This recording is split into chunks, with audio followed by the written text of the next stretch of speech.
Bienvenue sur LinguaWire français B1. Aujourd'hui, nous avons deux histoires, une mission spatiale abandonnée et un marché de l'intelligence artificielle qui évolue vite. Pour vous aider à comprendre cet épisode, retrouvez les transcriptions, les traductions en anglais et le vocabulaire expliqué sur linguawire.com.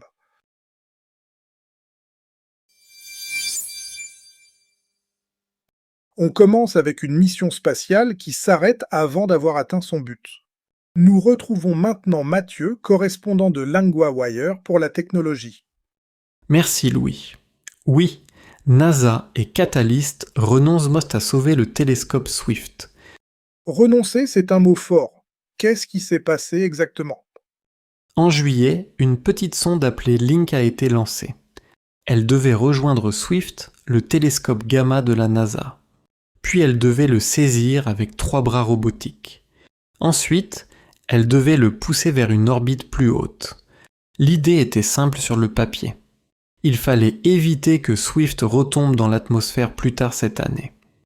Donc le projet était déjà une course contre la montre. Mais pourquoi l'abandon maintenant? Catalyst dit que la sonde a eu des problèmes de contrôle d'orientation. 2 des 3 roues de réaction ont cessé de fonctionner. Il y a aussi eu des soucis avec de petits propulseurs à gaz froid. Sans contrôle stable, la sonde ne peut plus faire la manœuvre de secours prévue.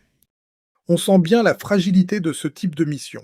Et pourtant, elle venait juste de commencer. Oui, et c'est ce qui rend l'histoire intéressante. NASA avait donné à Catalyst un contrat de 30 millions de dollars. Le calendrier était très serré. L'entreprise a construit et lancé la sonde en 9 mois. C'est très rapide pour un satellite inédit.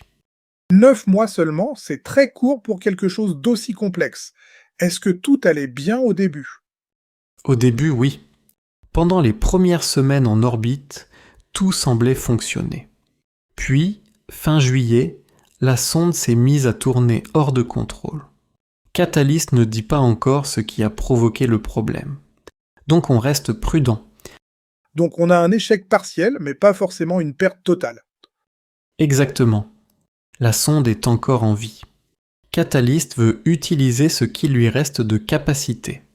L'objectif pourrait être de s'approcher quand même de Swift. Le but serait de montrer le système de navigation de proximité. C'est intéressant, parce que même sans sauvetage complet, il reste une forme de démonstration technique. Oui, cette histoire montre bien le compromis dans l'espace. Aller vite peut permettre d'innover. Mais cela oblige aussi à accepter des risques techniques plus grands. NASA dit que ce n'est pas le résultat espéré. Mais la mission valait quand même la peine d'être tentée. Donc ce n'est pas seulement une histoire d'échec. C'est aussi une histoire de pari industriel et scientifique. Tout à fait. Et maintenant, la vraie question est de savoir quels résultats techniques Link peut encore offrir avant la fin.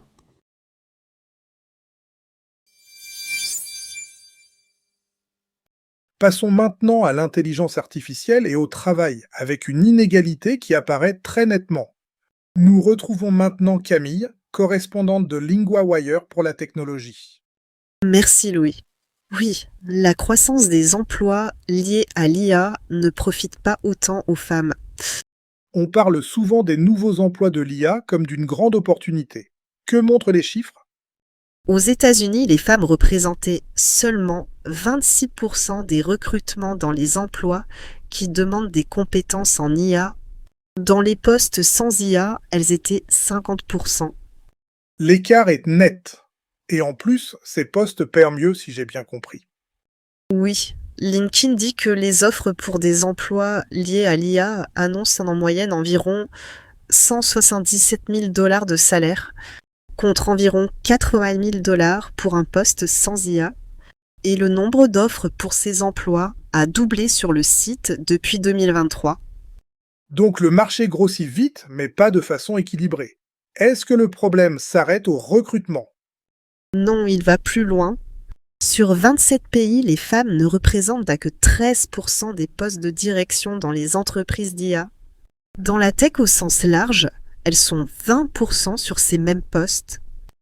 On voit bien la différence entre la tech et l'IA semble plus fermée encore. C'est ça. Et la situation est d'autant plus préoccupante que les femmes occupent souvent des emplois modifiés ou remplacés par l'IA.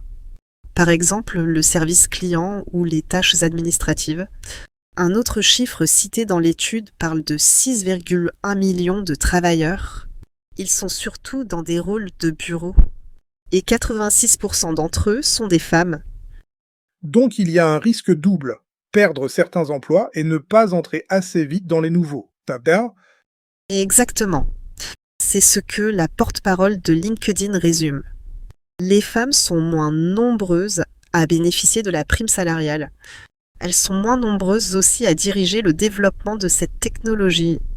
Elle dit aussi qu'un recrutement fondé sur les compétences pourrait aider, plutôt que seulement sur les diplômes ou les anciens postes. Ça change la manière de penser le recrutement.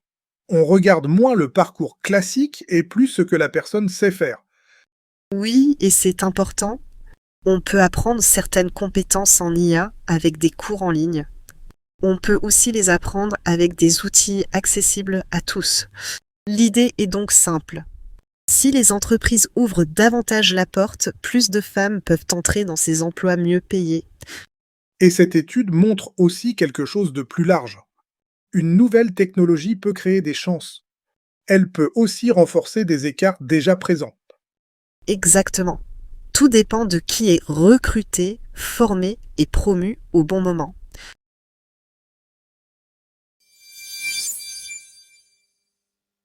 D'abord, 3 mots de la première histoire. La sonde, c'est un petit appareil envoyé dans l'espace. Dans l'histoire, on entend une petite sonde appelée Link. Exemple, la sonde envoie des images. Le propulseur, c'est une petite pièce qui pousse un engin. Dans l'histoire, on entend de petits propulseurs à gaz froid. Exemple, le propulseur aide la fusée à tourner. La cible, c'est la chose qu'on vise. Dans l'histoire, on entend s'approcher quand même de Swift. Swift était la cible. Exemple, le joueur vise la cible. Maintenant, un point de grammaire, renoncer à plus infinitif. On utilise cette structure pour dire qu'on arrête une action avant de la finir. Exemple 1, NASA et Catalyst renoncent à sauver Swift. Exemple 2, ils renoncent à faire la manœuvre prévue. Répétez, renoncer à sauver Swift.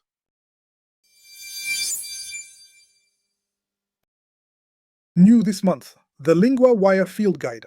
For every news theme, it gives you the 50 keywords to know, the most important verbs and conjugations that cover 90% of the full month's news podcast episodes, and lesson sheets on the fundamentals, how sentences are built, how the articles work, with flashcard practice to test yourself on all of it. Find it at linguawire.com guide.